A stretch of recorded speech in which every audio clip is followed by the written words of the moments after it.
Halo semuanya, perkenalkan saya Maria Arnolda dengan NIM 247077553 dan saya merupakan mahasiswi Hubungan Internasional Universitas Kristen Indonesia. Dan pada kesempatan ini saya akan mereview video yang telah dibuat oleh salah satu dosen keren HIUKI yaitu Bapak Arthur Jefferson Maya saat beliau berada di kota Pattaya, Thailand mengenai power knowledge, subjugated knowledge, and problematization dan dividing practices. Nah, sebelumnya, video ini tuh membahas mengenai konsep power knowledge atau relasi kuasa dan pengetahuan yang dicetuskan oleh Michael Foucault. Biasanya, diskusi tentang power knowledge berfokus hanya pada konsep populer seperti rezim kebenaran, panopticon, disiplin, governmentality, dan homo economicus. Nah, namun video ini mengangkat konsep yang jarang dibahas oleh akademis-akademis yang penting untuk analisis dekonstruksi suatu peristiwa dan relasi kuasa dalam pengetahuan. Jadi pada video Bapak Arthur, beliau membahas 3 poin penting dalam video tersebut. Yang pertama ada subjugated knowledge atau pengetahuan yang ditundukkan. Definisi dari subjugated knowledge sendiri adalah pengetahuan yang ditundukkan adalah versi kebenaran lain yang disingkirkan atau dikubur oleh rezim kebenaran yang diciptakan oleh power knowledge. Nah, power knowledge itu tidak hanya menciptakan rezim kebenaran saja, tetapi juga menyingkirkan kebenaran-kebenaran lokal, sopan, dan masyarakat desa yang menopang kehidupan mereka.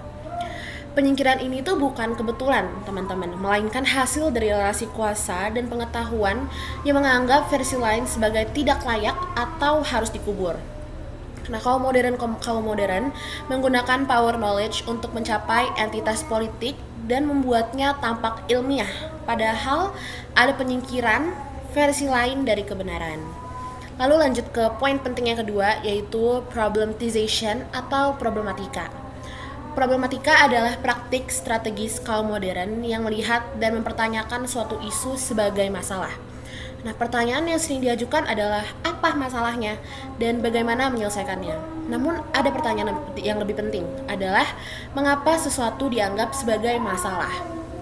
Konsep problematika sendiri itu mengungkapkan bahwa isu-isu seperti terorisme dan imigrasi ilegal dijadikan proyeksi elitis oleh mereka yang memiliki akses pengetahuan dan kekuasaan. Masyarakat biasa itu cenderung mengikuti bingkai masalah yang dibuat oleh kaum modern tanpa mempertanyakan dasar apa sih yang menjadi pembentukan masalah tersebut. Lalu problematika itu penting untuk mendekonstruksi isu dan memahami apa sih yang disembunyikan atau yang tersembunyi di balik perumusan isu sebagai masalah. Oke teman-teman, lanjut ke poin ketiga. Poin penting yang ketiga yaitu dividing practices atau praktik pemisahan.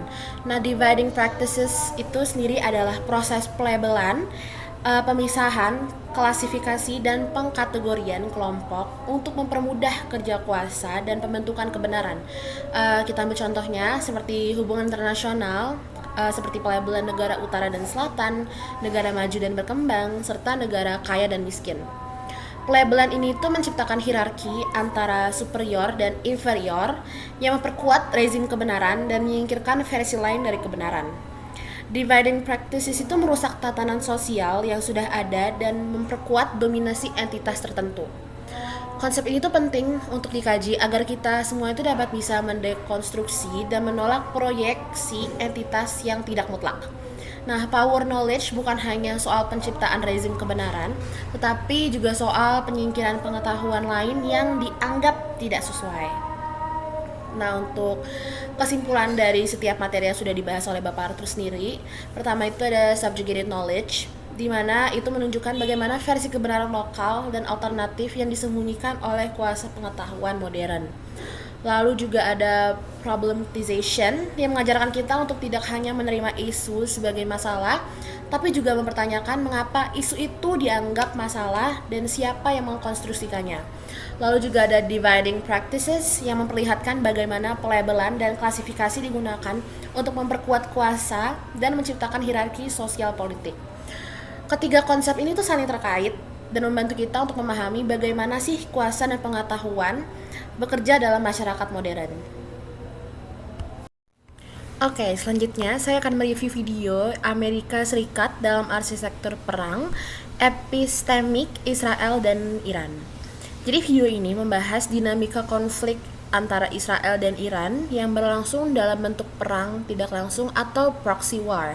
Nah, konflik ini tidak hanya berlangsung melalui serangan militer saja, melainkan melalui perantara kelompok-kelompok milisi bersenjata di wilayah-wilayah seperti Suriah, Lebanon, dan juga Gaza. Nah, Iran itu berperang dengan mendukung dan mempersenjatai kelompok-kelompok seperti Hizbullah di Lebanon dan milisi Syiah di Suriah dan Irak. Tujuannya adalah apa? Adalah untuk membangun pengaruh dan mengepung Israel secara strategis dari berbagai arah. Iran juga mendukung pemerintahan Bashar al-Assad di Suriah sebagai bagian dari strategi jangka panjangnya. Nah, di sisi lain juga, Israel merespon dengan operasi militer yang intensif, terutama serangan udara ke fasilitas militer Iran di wilayah Suriah.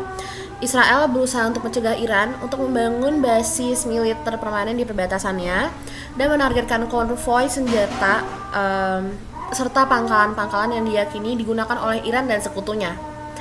Amerika Serikat itu turun terlibat sebagai sekutu utama Israel, memberikan bantuan militer, dukungan intelijen, dan dukungan politik di forum-forum internasional. Nah, di sisi lain, Rusia juga memainkan peran penting dengan mendukung rezim Suriah, meskipun pada saat yang bersamaan membiarkan Israel melakukan operasi militer di wilayah tersebut selama tidak mengganggu kepentingan Rusia secara berlangsungan. Nah, konflik ini tuh melibatkan lebih dari dua negara dan sangat dipengaruhi oleh kepentingan geopolitik global. Oleh karena itu, perang ini tidak bisa dipahami hanya sebagai pertentangan Israel versus Iran, tetapi sebagai bagian dari konflik yang lebih luas dan kompleks di kawasan Timur Tengah. Video yang dari Bapak Arthur juga menjelaskan bahwa dalam konteks postmodernisme, tidak ada satu kebenaran tunggal atau narasi mutlak tentang siapa yang benar dan siapa yang salah dalam konflik ini.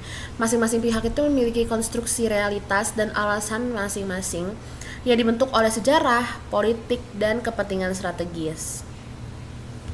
Oke, baik, sekian review mengenai dua video dari Bapak Arthur Jefferson Maya dari saya, dan semoga review video-video tersebut dapat membawa manfaat bagi kita semua yang menonton video ini. Sekian dan terima kasih, bye-bye.